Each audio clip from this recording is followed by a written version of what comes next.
तुम्हें ये मनुष्य का जो देह मिला ये केवल कृपा से मिला है।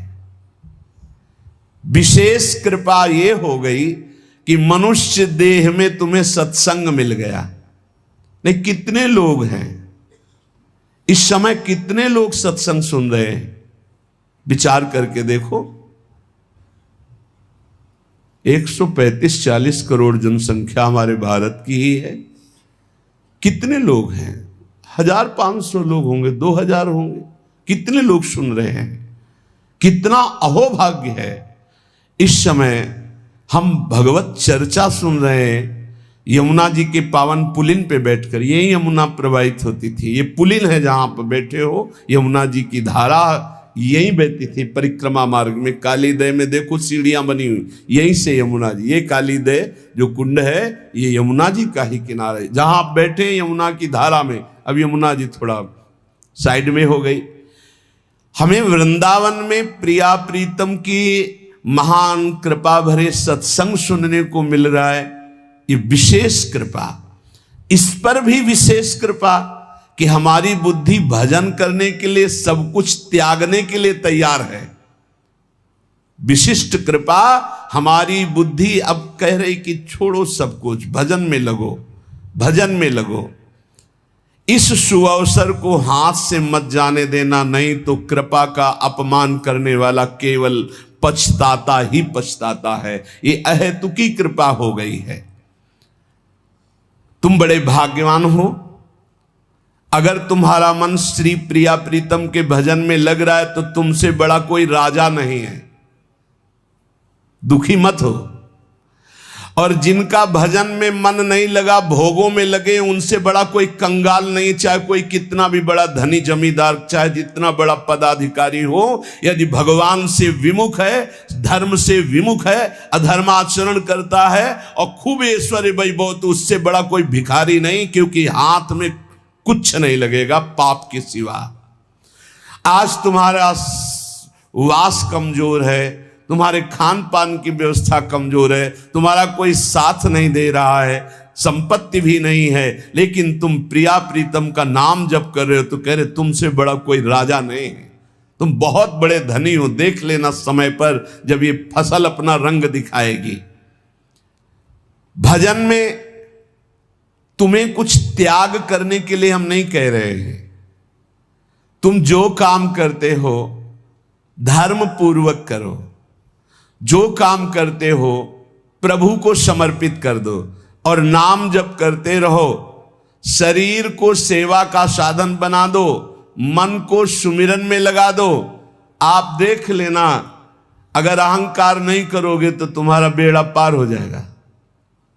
शरीर को सेवा में लगा दो, जो कर्म करते हो धर्म पूर्वक करो, उनको प्रभु को समर्पित कर दो और नाम जप करो। और अहंकार नहीं करोगे तो बहुत जल्दी तुम ज्ञान को प्राप्त हो जाओगे। तुम्हारे हृदय में ज्ञान प्रकाश हो जाएगा, तो अहंकार नष्ट हो जाएगा।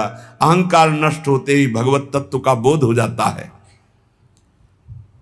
देखो, तुम्हें कहीं भागने की जरूरत नहीं है। मन की दिशा जो भोगों की तरफ है, उसे मोड़ करके प्रभु की तरफ लगानी है। तुम्हें जो ही प्रभु की तरफ अपने मन को, अपने मुख को मोड़ा, तो बिना साधन किए करोड़ों जन्मों के पाप नष्ट हो जाते हैं। सन्मुख हो ही जीव मोहि जब ही, जन्म कोटि अघ नाशो तब ही। जे ही जीव भगवान के सन्मुख हुआ, मन को मोड़कर प्रभु की तरफ किया, राधा राधा, करोड़ों जन्मों के पाप नष्ट होने लगते हैं। जिनका भोगों की ओर मन है, चिंता, शोक, भय, दुख, जन्म मृत्यु ये नहीं हटेगा। चाहे जितना रुपया जमा कर लो, चाहे जितना भोग भोग लो, चिंता, शोक, भय, मृत्यु ये तुम्हें सताते रहेंगे। नरक के निंदनीय गर्त में तुम्हें गिरना पड़ेगा, महान दुख भोगना पड़ेगा। इसलिए तुम पर भगवान की कृपा हो गई है। मनुष्य शरीर सत्संग, भजन की महिमा। अब आप अपने ऊपर कृपा कर लो कि भजन में मन को लगाओ। विश्वास करो, अपने को जो भजन में लगाता है मानो पग पग पर अपनी सुरक्षा कर रहा है, पग पग पर अपने को सुख की तरफ ले जा रहा है। और जो अपने मन इंद्रियों को भोगों में लगा रहा है तो पग पग पर अपने को फंसा रहा है, वो दुख भोगने की तरफ जा रहा है। देखो, भगवत कृपा बरस रही है, सब तरफ से कृपा बरस रही है, तुम्हारे ऊपर अपार कृपा हो गई है। बस तुम इस कृपा का परिचय करो और इस कृपा के परिचय को प्राप्त करके डूब जाओ। हमारे ऊपर अपार कृपा श्री जी की। भगवत प्राप्ति के लिए ये बहुत अनिवार्य है कि इस कृपा का आदर करो। जो जो आपके ऊपर कृपा हुई उसको वर्ण करो। कितनी कृपा! ये देखो, वृंदावन में बैठ करके भगवत चर्चा, कथन, श्रवण, नाम कीर्तन, पद गायन, संत दर्शन, भगवत दर्शन, कितना सौभाग्य। जगत को सुधारने वाली बात भी अपने मन में मत लाओ। तुम ठेकेदार नहीं हो जगत के, पहले तुम सुधरो तब बात समझ में आएगी। तुम्हारा सुधार हुआ कि जगत को सुधारना नहीं, ये सब भगवत स्वरूप है। पहले तुम सुधरो। और प्रायः ये होता है कि हम जगत सुधारने की बात, जहां थोड़ा परमार्थ बना तो हम दूसरों को सुधारने की बात सोचने लगते हैं। पहले तत्व तक पहुंचो, पहले बोध प्राप्त करो, नहीं तो बीच में अगर पूरे सच्चे खिलाड़ी नहीं हो तो माया के पार्षद टांग मार के अपने पक्ष में गिरा लेंगे और तुम अपने पक्ष में पहुंच नहीं पाओगे। इस जगत को प्रभु स्वरूप समझो और अपने आप को प्रभु के चरणों में न्यौछावर करके चुपचाप दीन बन के अपने को छुपाते हुए दीन बंधु के सुमिरन में खो जाओ। जो थोड़ी भक्ति करके लोगों में परिचय बनाना शुरू कर देते हैं कि मैं भगत हूं, मैं अमुक अनुष्ठान कर रहा हूं, मैं अमुक अमुक साधना कर रहा हूं, बिकने लगते हैं। याद रखो, वो प्रभु की प्राप्ति के पथ से बहुत ही भटक जाते हैं। प्रभु के प्रेम रंग को प्राप्त करने के लिए जब तक भगवत प्राप्ति ना हो जाए तब तक परिचय को छुपा के रखना चाहिए। अपना परिचय कोई न जान पावे कि मैं कौन हूं, क्या हूं, कैसा हूं। जितना तुम परिचय छुपाओगे अपना, उतना परिचय प्रभु अपना प्रकाशित कर देंगे आपके सामने। और जितना आप अपना परिचय बढ़ाओगे उतने प्रभु अपना परिचय छुपाते चले जाएंगे। सिद्धांत को समझ लो। जितना आपका परिचय छुपेगा उतना ही आप अपना परिचय प्रकाशित कर देंगे, और जितना आप अपना परिचय प्रकाशित करेंगे उतना ही आप अपना परिचय छुपा लेंगे। प्रभु याद रखो, तुम्हारे ऊपर कृपा निरंतर बरस रही है। कृपा चारों तरफ से घेरे हुए है।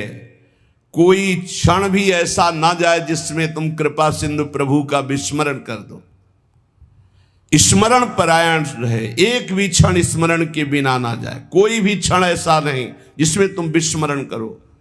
सावधान, तुम्हारे ऊपर अपार कृपा है। इसी जन्म में भगवत प्राप्ति कर लो। हम 40 वर्ष की स्मृति को देख करके कह रहे हैं, क्योंकि खास स्मृति जो जागृत हुई इसमें बड़ा परिवर्तन, 40 वर्ष में बड़ा परिवर्तन। आगे अगले जन्म में क्या हमको भजन करने के लिए अवसर मिलेगा पता नहीं, कितना विघ्न आ जाएगा। इसलिए तुम वंचित न रह जाओ भगवत प्राप्ति से, नहीं तो बहुत दुख भोगना पड़ेगा। तुम अपनी प्यारी से प्यारी वस्तु जो है, प्यारे से प्यारे जो संबंध है, उनमें झांक कर देखो। प्यार है तो प्रभु से है। अगर प्रभु शरीरों से निकल जाए तो कोई शरीर से प्यार नहीं करेगा, चाहे पत्नी हो, चाहे पुत्र हो, चाहे कोई प्यारा हो। तुम उसी प्यारे से प्यार करो, निहाल हो जाओगे।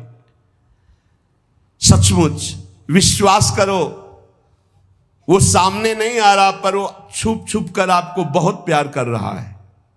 सब मम प्रिय, सब मम उपजाए। सच्ची सच्ची सच्ची बहुत प्यार करते हैं प्रभु, बहुत प्यार करते हैं प्रियाजू अपने लोगों को अहेतुकी कृपा। हमारा प्यार देखो क्या है, ईमानदारी से देखो 100 में 1% प्यार नहीं प्रिया प्रीतम के प्रति, और उनका 100 का 100% हमारे प्रति प्यार है। देख लो कहां हम कौन हैं, कैसे हैं, आज भी कैसे हैं, और उनकी कृपा कहां बैठा ले, क्या कर रही कृपा उनकी, कितना अमोघ। हम कर रहे हैं तो बुरा ही कर रहे हैं, और वो कर रहे हैं तो कृपा ही कृपा कर रहे हैं। हम सो ना बिगाड़न को तो सो ना समारन को, तो ही मोई परी होड़। जब ये बात हम देखते हैं तो रोना आता है, कहां उनकी अपार कृपा और कहां हमारी नीचता। वो अज्ञात रूप से आपको बहुत प्यार करते हुए हर समय आपको दुलार कर रहे हैं। वो तुम्हें कभी एक क्षण के लिए भी नहीं छोड़ते। तुम केवल निरंतर स्मरण करो तो तुम्हें दिखाई देगा कि उनका परम अभय कर कमल तुम्हारे सर पर रखा हुआ है। अब किसके आशीर्वाद की मांगने की जरूरत है? तो आप पूछेंगे कि यदि इतनी बात आप कह रहे हैं कि हमारे को चारों तरफ से भगवान की कृपा घेरे हुए है, हमारे ऊपर भगवान का अभय वरद हस्त है, तो फिर मैं जल क्यों रहा हूं, मेरे अंदर जलन क्यों है, हृदय क्यों नहीं शीतल हो जाता? दिन रात हृदय में शोक है, विषाद है, चिंता है, आग की तरह जल रहा, चैन नहीं मिल रही है। ये क्या कृपा है आपकी? ये क्या आपका अभय वरद हस्त है? आप कह रहे हो सब पर कृपा है, तो मेरा तो हृदय जलता रहता है, मेरा तो हृदय विषाद चिंता शोक से युक्त रहता है। तो उत्तर यह है, ना आग है ना जलन है, तुम समझ नहीं पा रहे हो। तुम्हारी उल्टी सोच की जलन है, तुम्हारी उल्टी समझ के कारण ये जलन है। अगर समझ जाओगे तो निहाल हो जाओगे। तुम्हारी उल्टी चाल है, दुख की तरफ चल रहे हो, असत का चिंतन कर रहे हो, जो जलन है उसका चिंतन कर रहे हो, उसमें फंसे हो, इसलिए जल रहे हो।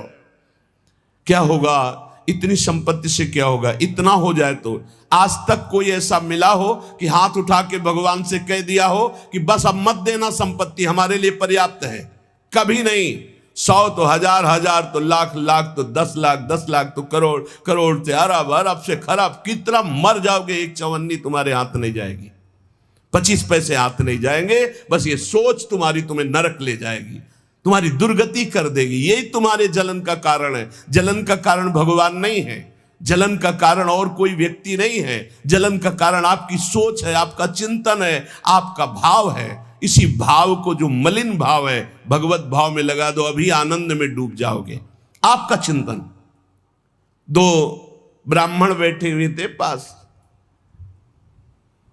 एक भगत आया, उसने कहा आज हमें 2 ब्राह्मण भोजन कराने हैं, आप चलेंगे? बोले हाँ हाँ। गए, अच्छे से भोजन पाया, बाहर निकले, 11 रुपया दे के पैर छुआ। तीसरा ब्राह्मण दूर खड़ा देख रहा था, तो एक ब्राह्मण मुस्कुरा रहा था जो प्रसाद पाके आया था, और दूसरा जल रहा था। तीसरे ब्राह्मण ने पूछा कि आप मुस्कुरा क्यों रहे? तुम कहा यार आज तो भोजन की भी व्यवस्था नहीं थी, भगवान ने कितनी कृपा की, भोजन भी मिला, 11 रुपया दक्षिणा मिली। दूसरे का आपका चेहरा उदास है, आप जलन से युक्त क्यों है? अरे यार हमने सोचा था 51 रुपया देगा, 11 दिया, तो 40 का तो घाटा हो गया ना, इसलिए चल रहा हूं। अब उसमें बोलो भगवान की क्या कमी है? भगवान ने दोनों को भोजन दिया, 11 दक्षिणा दी, उसका भाव उसको जला रहा है, उसका चिंतन उसको जला। एक खुश है कि भोजन भी मिला, 11 रुपया मिले, एक नाराज है, जल रहा है कि 51 तो देता, 40 का घाटा हो गया, हृदय में जल रहा है। ये जलन, ये शोक, ये चिंता, ये विषाद तुम्हारे चिंतन से है, तुम्हारी गलत दिशा से है, तुम्हारे गलत आचरणों से। भगवान की कृपा आप पर है, पर आप गलत दिशा जा रहे हैं, आप गलत चिंतन कर रहे हैं, आपका गलत भाव है, इसलिए आप शोक विषाद चिंता भय आदि में हैं। तुम्हारा ज्ञान अज्ञान ही है, क्योंकि तुम दुख को सुख मानकर भोगने के लिए दुख की तरफ जा रहे हो। इस संसार में जिसको कहीं कुछ भी अच्छा लग रहा है, कोई भोग, कोई व्यक्ति, कोई पद, कोई वस्तु, वो अज्ञान ही है। दुखालयम अशाश्वतम बोर्ड लगा दिया भगवान ने, यहां नाशवान सब कुछ है जो कुछ भी आपके पास है, और सब दुख देने वाला है परिणाम में। वर्तमान में तो तुम्हें सुखद लगेगा, लेकिन परिणाम में दुख देने वाला यहां सब कुछ है। जो दिखाई दे रहा है वो है नहीं, जो है वो दिखाई नहीं दे रहा। यही माया का कार्य है। इसलिए तुम्हारी सुख की कामना तुम्हें दुख दे रही है।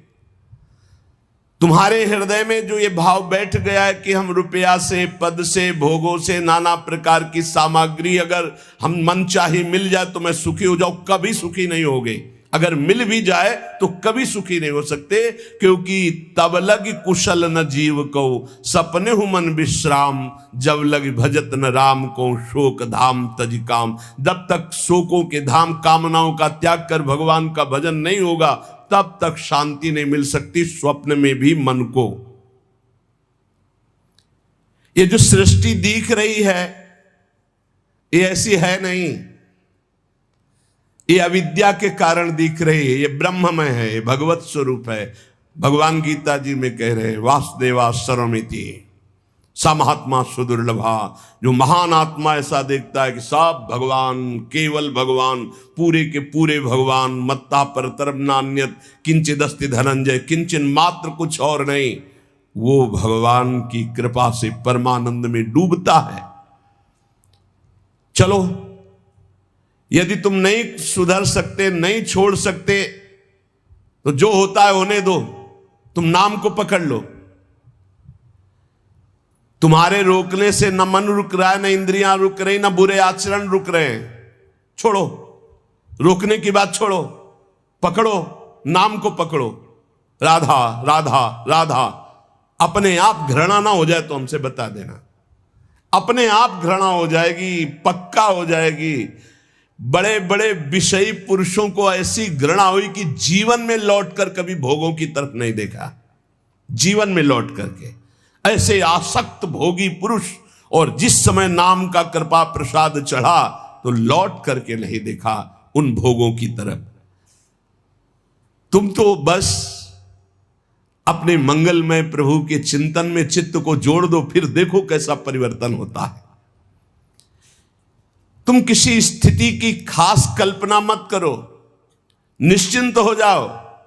तुम नाम के जपने में चित्त को जोड़ दिया तो ऐसे सुख के प्रवाह में पड़ोगे, तुम्हें पता ही नहीं है कि कितना सुख नाम जापक को मिलता है।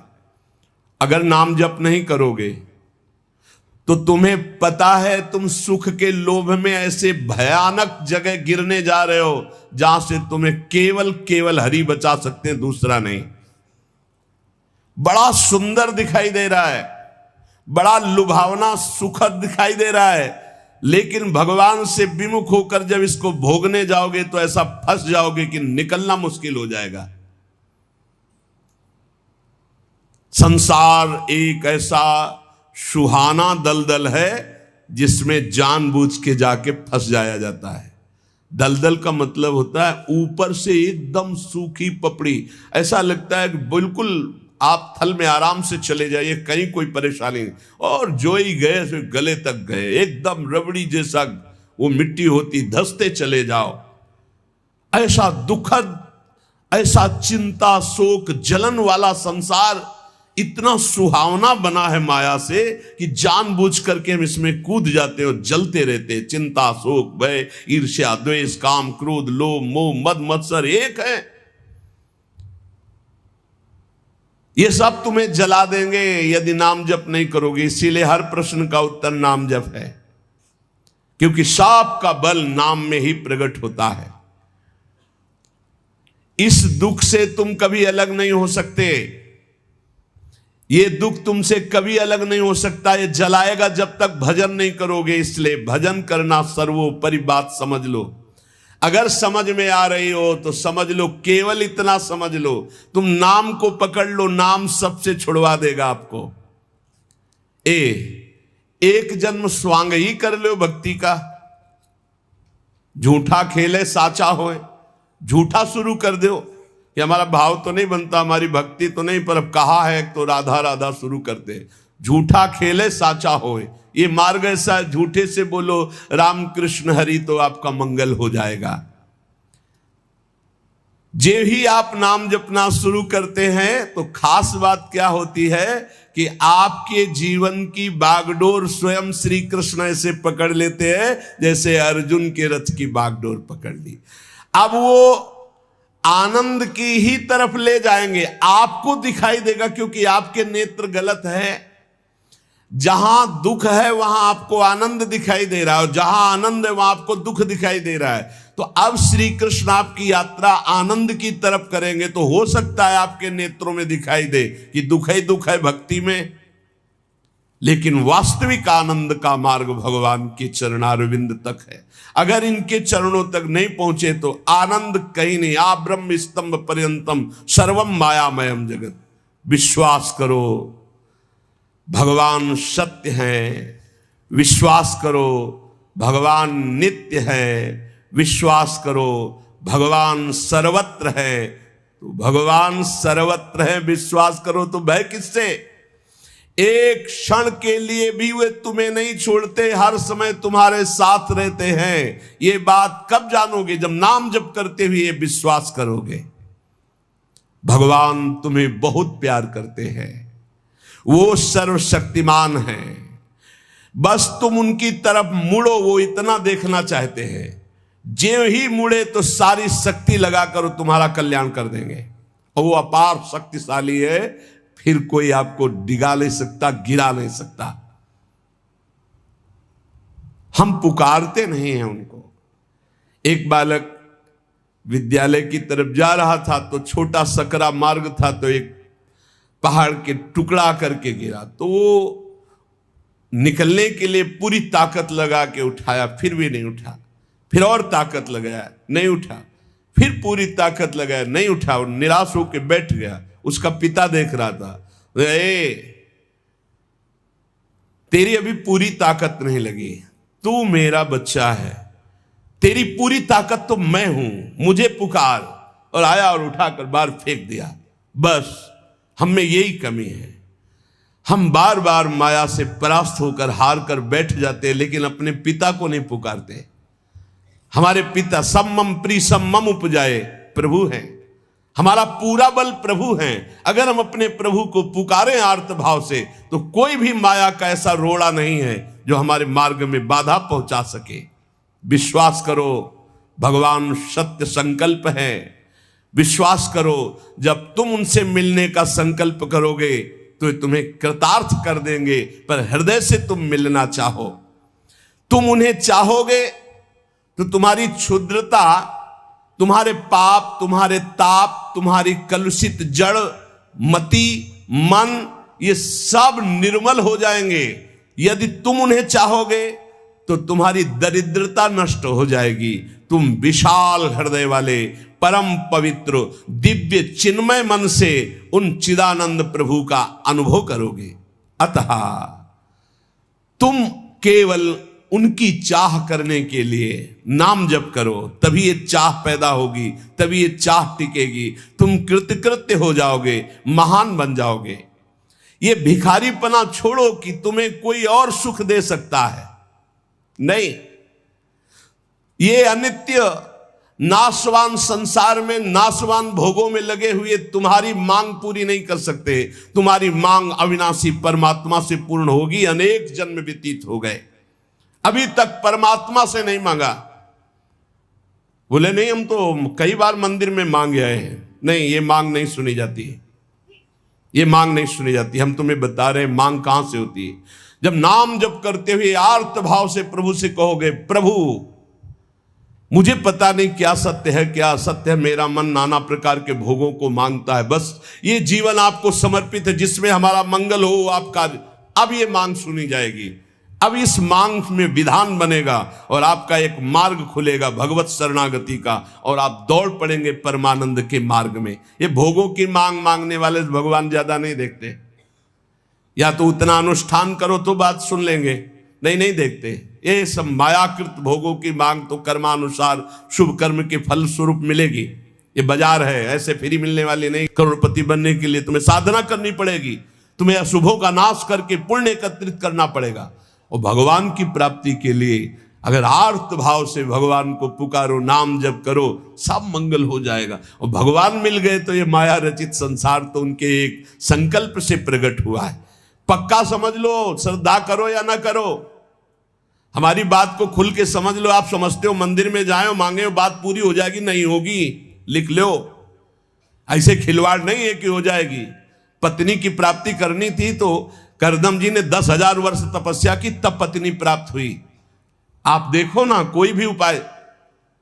जब पुत्र नहीं हो रहा था दशरथ जी के, तो वशिष्ठ जी के यहां जाकर के प्रार्थना की, महाराज पूरी अयोध्या सुनी सुनी लग रही, बिना संतान के वागे चक्रवर्ती सम्राट पर बैठने वाला कोई अधिकारी नहीं दिखाई दे रहा।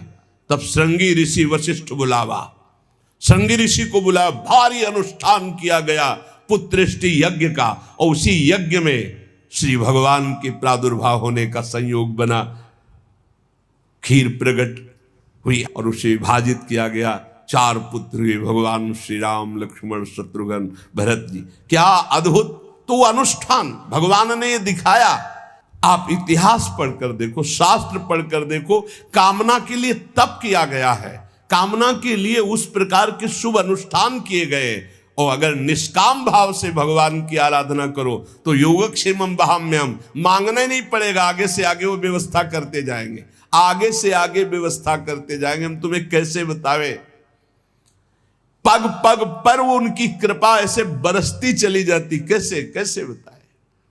जहां ऐसा कैसे होगा, ये हमारे सामने प्रश्न आया कि उसका उत्तर उसके पास पहुंच जाता है, हो गया।